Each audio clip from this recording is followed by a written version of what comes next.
ஒரு சுவையான காராமணி முருங்காய் போட்டு குழம்பு எப்படி செய்யலாம்னு சொல்கிறேன். வாங்க வீடியோக்குள்ளே போகலாம். இதுக்கு ஃபஸ்ட்டு காராமணி எடுத்துக்கோங்க. 2 கப் எடுத்துக்கோங்க. நல்லா வாஷ் பண்ணிக்கோங்க. இப்போ வேக வைக்க போகிறோம். நெக்ஸ்ட்டு புளி நல்லா ஊற வச்சுக்கோங்க. புளி கரைச்சதுக்கப்புறமா கொஞ்சமாக மஞ்சத்தூள் ஆட் பண்ணிக்கோங்க. 3 ஸ்பூன் மிளகாத்தூள் ஆட் பண்ணிக்கோங்க.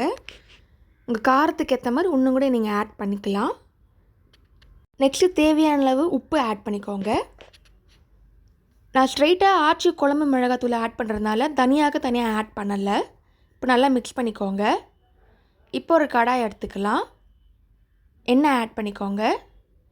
எண்ணெய் சூடானதுக்கப்புறமா கடுகு ஆட் பண்ணிக்கோங்க. கடுகு நல்லா பொரிஞ்சதுக்கப்புறமா வெந்தயம் ஆட் பண்ணுங்கள். 1 ஸ்பூன் வெந்தயம் இருந்தாலே போதுங்க, ரொம்ப போட்டால் கசக்கும். நெக்ஸ்ட்டு வடகம் ஆட் பண்ணிக்கோங்க. வடகம் ஆப்ஷனல் தாங்க, ஒரு எக்ஸ்ட்ரா ஃப்ளேவர் கொடுக்கும், அதனால் போடுறோம். அதுக்கப்புறம் கருவேப்பிலை, வெங்காயம் ஆட் பண்ணிக்கோங்க. நல்லா வதங்கட்டும். வதங்கினதுக்கப்புறமா முருங்காவை ஆட் பண்ணுங்கள். நல்லா மிக்ஸ் பண்ணிகிட்டே வாங்க. ஒரு 10 நிமிஷம் நல்லா கறிட்டே இருங்க. வெங்காயம் நல்லா வதங்கணும், முருங்காவும் நல்லா இறங்கணும். இந்த மாதிரி கண்டினியூஸாக பண்ணிகிட்டே இருங்க.